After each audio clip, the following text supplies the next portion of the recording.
Is it just me, or do any of you guys get irritated or annoyed when you're talking to an older person? And the thing that they always like to bring up about is how, they're in pain when it comes to their lower back. Perhaps they have knee pain, joint, tendon pain. Maybe it's their shoulders or neck.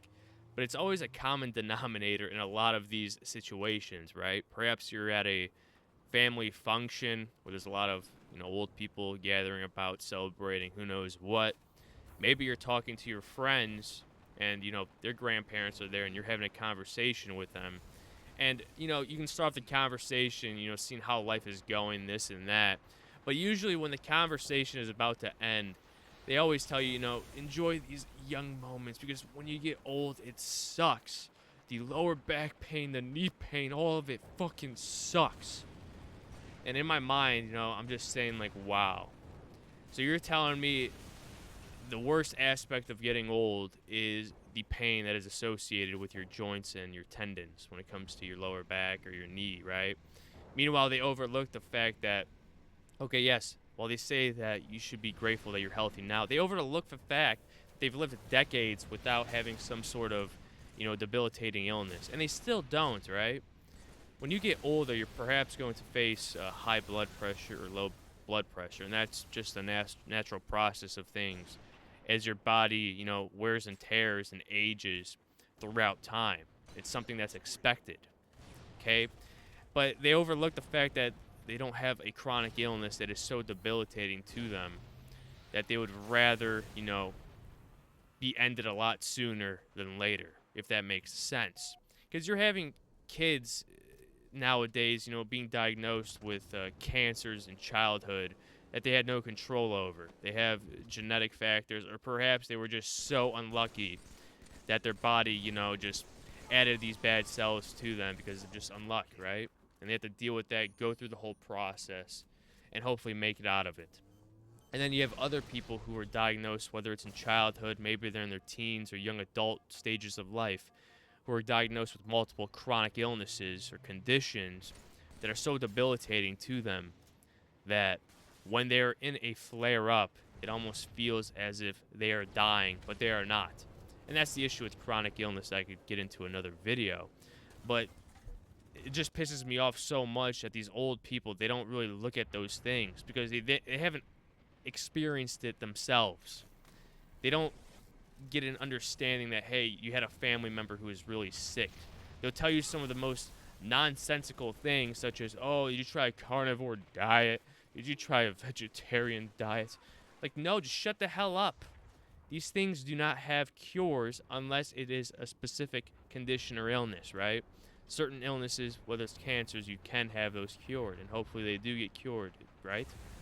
But a lot of things don't, and that's a scary aspect that a lot of these old people don't seem to think, and that the overall arching thing of it is that to them the end of the world is that they can't enjoy getting up and sitting down from a couch because they're in just so much pain because of the wear and tear. And just thinking about it, it just keeps making me even more angry and angry. And this is something I'm wondering if any of you guys also experience, right? But of course, you're not going to say anything to them about it because you're trying to be, respectable. You're trying to show courtesy to your elderly. And that is something that should be done.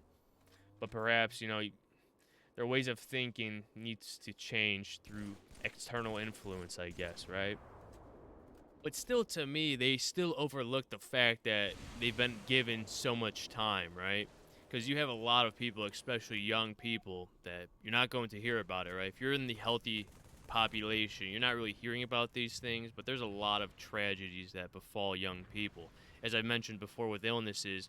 But it's also just as sad when it comes to even accidents. When something bad happens to someone you love that was out of their control, right? A car accident where you had a drunk driver collide with someone and it caused a death to occur that should have been very easily avoidable if that person wasn't driving or drinking at all. But of course, these things happen. And again, it's another thing that they overlook. They overlook the fact that they've been given so much life. They weren't denied this precious gift that often so many are denied. And they are still so grumpy about it, right? They still seem so saddened that they're experiencing these things when they really shouldn't be. And I think, of course, if you know the person that is complaining about these things, whether they're so tired all the time or that, they're experiencing these joint pains, and you know that there's nothing else involved within their own health that is so debilitating, I think you really need to start speaking up for the fact that, hey, look, you've been given so many decades of your life of being in health, right? Being ill-free, that you should be extremely grateful that you're still only experiencing these joint and tendon pains when it comes to your lower back or knee, right? But, and you hope that with that, you can change their way of thinking it. But a lot of people are very stubborn, and I also fall into this category of stubbornness. And sometimes you can't really change the thing until something happens to them, right? Until they get that first diagnosis. And the thing that's wrong with them is going to be a lot more debilitating than what it was prior. And then oftentimes a lot of people look back and they view all this complaining that they did to themselves as being absolutely, utterly worthless. Because now they're experiencing things that are so much worse than what they were previously experiencing, right?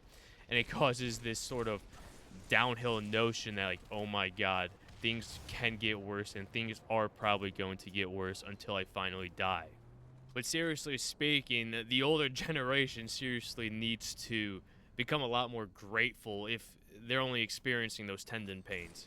Because until death happens, depending how painful that experience is with whatever you're diagnosed with, or perhaps you're lucky enough to pass away in your sleep or have a heart attack where you're gone like that, things are just going to keep mounting up on you and it's going to get really bad. And that's a sad reality of having the gift of life and being able to feel what you are feeling, whether it's the good or whether it is the bad. And that's all I have to say before I start, going in circles, which I feel like I've kind of been doing in this video. I hope I haven't. But anyways, let me know your guys' thoughts on this topic, and if it really does piss you off as it does me, because I'd really like to get to know how people are thinking. Anyways, thank you guys. Please subscribe, and I hope to see you guys in the next one. Bye-bye.